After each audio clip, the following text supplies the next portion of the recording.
So it's the end of 2015. I'm 37 years old, and I am marveling at how satisfied I am with my life and how unsatisfied I am with my life at the same time. I love living in the Astoria Ditmars neighborhood. I don't love the small apartment that I live in. I like the church that I'm going to, but I'm finding it hard to connect. The folks my age are chasing children around the church, and the folks who have energy to organize social gatherings are younger than me by at least a decade. I recently went through a breakup, but it reminded me that I'd rather be on my own than in the wrong match. I feel both energized and exhausted by my work as the executive director of a small nonprofit. Each week, I am loving my rhythms of cooking and facilitating classes at the local jail, and I am not loving this increasingly nagging feeling that my window for getting married and becoming a mom is closing. So in my conversations with God, we formulate a plan. Since my life doesn't seem to be heading in the direction that I had hoped, we decide I will pick up my anchor and then let God lead me into a different life, something that could be fulfilling for me, even without the roles of wife and mom. I give myself about a year to prepare for this. Financially, in that year, I am determined to live on half of my income so I can quit my job and have some time to find out what's next. I pare down my belongings, I create a budget, and I move out of my apartment into a rented room that I find on Craigslist. Spiritually, during that year, I am looking to strengthen my ability to listen. So I sign up for a spiritual direction training program. It's actually where I first met Christine. There, I learn more about St. Ignatius and his spiritual exercises. I learned that in 1522, St. Ignatius had a similar moment in his life where he picked up his anchor, determined to follow God's lead. At 29 years old, he leaves his home to set out on a pilgrimage to Israel because he has a very literal interpretation of following in Jesus' footsteps. He heads out by mule from his hometown in the northern mountains of Spain to head to the port in Barcelona on the Mediterranean coast. About 300 miles into his 350-mile journey, he decides to stop and to pray. He intends to stop for just a few days, but he stays for almost a year. Here, while he's spending his days in a cave in Manresa, Spain, he drafts what will become his spiritual exercises. Basically, a 30-day silent retreat designed to deepen your relationship with God. It's a retreat guide that is still being used today, 500 years later. At the end of the year, I put my notice in at my job, and I set out on my own pilgrimage. I start by signing up for St. Ignatius's 30-day silent retreat. I recognize from the outside that this all looks a bit strange, quitting my job for seemingly no reason and committing to a month of silence. Later, I'll learn that it's usually priests, Jesuits, and religious sisters who do the 30-day exercises in this format. But in that moment in my life, it was the best way that I could think of to communicate to God. I was open, listening, and seeking the will of God for my life. It was my way of saying, God, I want what you want for me, even more than what I want for myself. In May of 2017, I pack my most comfortable clothes, my Bible, journals, pens, running shoes, a coloring book, a candle, prayer beads, and some books, and head to the Linwood Retreat Center in Rhinebeck, New York. I'm greeted by Sister Kathy, the spiritual director who is going to guide me through the exercises. I really have no idea what to expect. The exercises consist of 4 weeks. The first week's reflections are on creation, God's love and mercy, and human sinfulness. The second week is a meditation on the life of Christ. Week 3 focuses on the death of Christ, and the 4th week is on the resurrection of Christ. It takes me almost a week to detach and settle into the silence. At first, my newfound ability to rest is delicious. with no alarm clock, no responsibilities, and no internet, I start to pay more attention to my body and the natural rhythms of the day. I wonder if this is the kind of rest and unplugging our weekly invitation to Sabbath is meant to feel like. And slowly, I start to develop a little routine. I set aside an armchair in my room as a dedicated prayer chair. I wake up, spend the morning in the chair, exploring the prompt for the day. I take my lunch in the library, in front of a window that overlooks the Hudson River. I play this game of slowing down and really chewing and tasting my food. In the afternoon, I exercise, going for a run, a bike ride, or a swim. And then I shower, pray, eat dinner, reflect on the day, and go to bed. I think one of my biggest surprises is that the silence doesn't feel like silence. I am an off-the-charts extrovert, and I assumed that not talking would be incredibly difficult. Sister Kathy checks in on me every day. At first, I'm thinking that these will be hour-long debriefing sessions, but quickly I discover that they mostly consist of her checking in to see if I'm okay and if I need anything. The silence wasn't hard because it feels like I'm talking with God the whole time, like God is the audience for the constant chitter-chatter in my mind. And this feels different than my typical interactions with God, which are often like a quick text, like, thanks, or like, help. Our devotional times feel almost as if I'm having coffee with a friend, but this conversation feels like I'm on a month-long road trip with God. Together, we are traversing the landscapes of Jesus' life and my life. We easily reference conversations from days before. Inside jokes start to develop. We are able to have difficult conversations, and we also have these sweet, memorable moments together. And then comes an even bigger surprise. A few months before I left on my retreat, I had started a new relationship. Try explaining to someone you're getting to know that you are heading into silence for a month. Michael responded by writing me a letter every day I was away. I had met his 2 boys for the first time just before I left. I will never forget my surprise and delight when I opened one of my letters to discover that they had sent little notes as well. I had set out on this pilgrimage, determined to follow God's lead for my life. I was prepared, open, ready to move across the globe or become a pastor or trailblaze a new model of singleness. 1 year later, Michael and I married on the grounds of the Linwood Retreat Center, and the 4 of us became a family. It didn't even occur to me that the pilgrimage God would have for me would lead me to my deepest longing. For many years after the pilgrimage, my text message to God was simply, wow.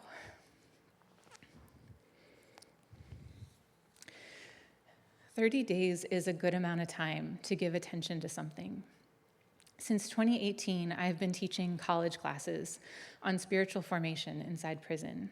In my religion and personal growth classes, I have an assignment where I ask the students to design their own 30-day spiritual practice, whatever that means to them, and then do it.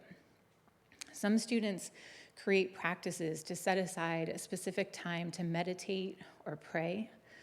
Others work on memorizing passages from the Bible or the Quran, or utilizing prayer beads or Buddhist mala beads to focus their attention for a set period of time. One student was really taken by the Buddhist loving kindness meditation. May you be safe. May you be happy. May you be healthy. May you live with ease. His practice was to go to the yard every day at 1:30 and silently offer this blessing to every person in front of him. Each day he would change his location, and one day he happened to sit in full view of the guard station. He had to sit with himself for a moment while he wondered if he was willing to bless the guards in front of him. He decided that everyone meant everyone, and he blessed them too. One student created a log for his anger, At the end of every week, he studied the log for what it could teach him. Some things he felt silly for getting angry about when he saw them written down. By the end of the 30 days, he was able to recognize patterns, even avoid certain people, places, and situations that stirred up his anger. One student made a commitment to be impeccable with his words. He explained that to him, this meant that he would only speak when necessary and not say any negative words against others for the month. A few weeks in, he burst into the classroom in distress. He explained that he was on the soccer team in the prison, and the players from the other team were taunting him because they had learned about his commitment and they knew he couldn't say anything back. One student slid his reflection paper across my desk and said, "I've kept going with my practice. You'll see why when you read my paper." With a Native American background, this student found tribal music on his tablet. For a half hour every day, he would sit cross-legged on his bed, his eyes closed, listening. And he described feeling teleported to the time and the place where the music was created, how he could feel the vibrations of the drums and the footsteps on the ground, how he could see the vivid colors of the fabrics and the feathers, and how he could feel the community surrounding him. He said it was the most free he has felt in 15 years. Overwhelmingly, the students marveled at what they could learn from paying attention over a relatively short period of time. These students live in a very difficult context, and these experiments reminded them of the kind of agency that they still have. They were able to discover how they work, how they grow, and how they connect with God. As you can see from the students in the prison, a pilgrimage doesn't always require traveling to a distant place. We can engage in meaningful journeys in the midst of our everyday lives. I want to invite you to consider designing your own 30-day spiritual practice, your own version of a pilgrimage. What is something you want to pay attention to? This could be a way to navigate your own longing. It could be a habit that you want to develop, a curiosity that you want to explore, a value that you want to grow in, a delight that you want more of, or even a fear or insecurity that you want to address. How might you pay attention to the invitations God has for you in your life right now? How would you design your spiritual practice? I find that the students who were most successful in accomplishing their practices were very specific and clear about what they were going to do. In today's Philippians scripture, there is an encouragement to put what you hear into practice. The Greek word for practice or repeat habitually, prazo, is the same word for accomplish. We so often think that to practice means we're trying something, and to accomplish means we've completed something. I like this idea that they're actually the same thing. To try is to accomplish. If you do these spiritual practices, you have become a person who does spiritual practices. I'm extending an open invitation to anyone who'd like to join me on a 30-day spiritual practice for the month of August. Like I do for my students in the class, I'm making myself available to help you discern and design a rhythm that fits your life. I'm also willing to offer encouragement and support throughout the month. I'll share with you what I'll be up to for this month of August. A couple months ago, Christine shared a sermon about the Trinity. She shared a simple description of their roles as for, with, and within.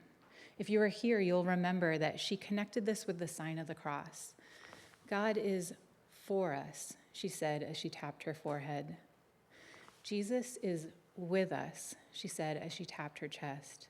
And the Spirit is within us, she said as she tapped her shoulders.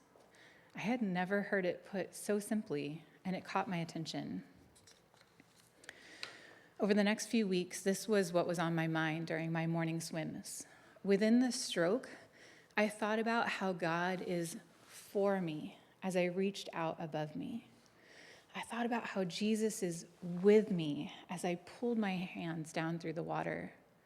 And as my shoulders rocked back and forth in the stroke, I thought about the Spirit within me. And then, without words, I just let those movements of this Trinity prayer surround me as if I was inside of the prayer. A few weeks ago, I was telling my spiritual director about this. In the context of that conversation, I realized I am very comfortable with this idea of God being with me and also of God being within me. But it's not as easy for me to embrace God for me. Not that I think that God is against me, but I've developed this idea that I need to be independent, self-sufficient, able to take care of myself, almost that I shouldn't need or expect anyone to do things for me, even God. And then I thought back on my silent retreat, and I remembered the Sabbath invitation to rest and the reflections of the movements of God in and through the world. I think that is why God's gift of Michael and the boys in my life struck me with such awe. It was God being for me in a way that I did not expect. For my 30-day spiritual practice for the month of August, I want to lean into God for me. So I've decided to practice 4 minutes of Sabbath every day for a month. 4 minutes as a reminder of God for me, 4 minutes to rest and be, and 4 minutes to not plan, fix, put into words, figure out, or be in charge.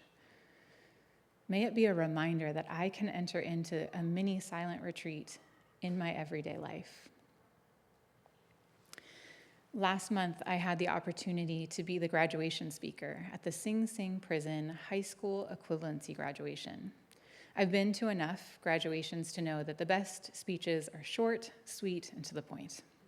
So I told the graduates, when my friends come to me for dating advice, I really only have one question that I ask them. Are you blooming or are you withering? I told the graduates that this question is not just for relationships, but for the friends we keep and the places that we hang out. Are you blooming or are you withering? And incidentally, I know that many of you have never been inside of prison. I have never, anywhere in my life, seen people bloom in the way that they do inside of a prison education building. You can hear it from my students' examples. Back in 2015, I wasn't blooming. There were certain days, moments, and settings that I felt a little bloom, but in general, I could feel my energy waning. I was starting to wither. I think that the God who is for me noticed this too. And just like God whispered to St. Ignatius to step off that path and find that cave, God invited me to step off the path and into a 30-day silent retreat. I think pilgrimages and spiritual practices are meant to show us how to listen to God in our life, to help us notice and pay attention so that we too can bloom, to help us see the God who is for us, the Jesus who is with us, and the Spirit within us, actively involved in our lives and in the world.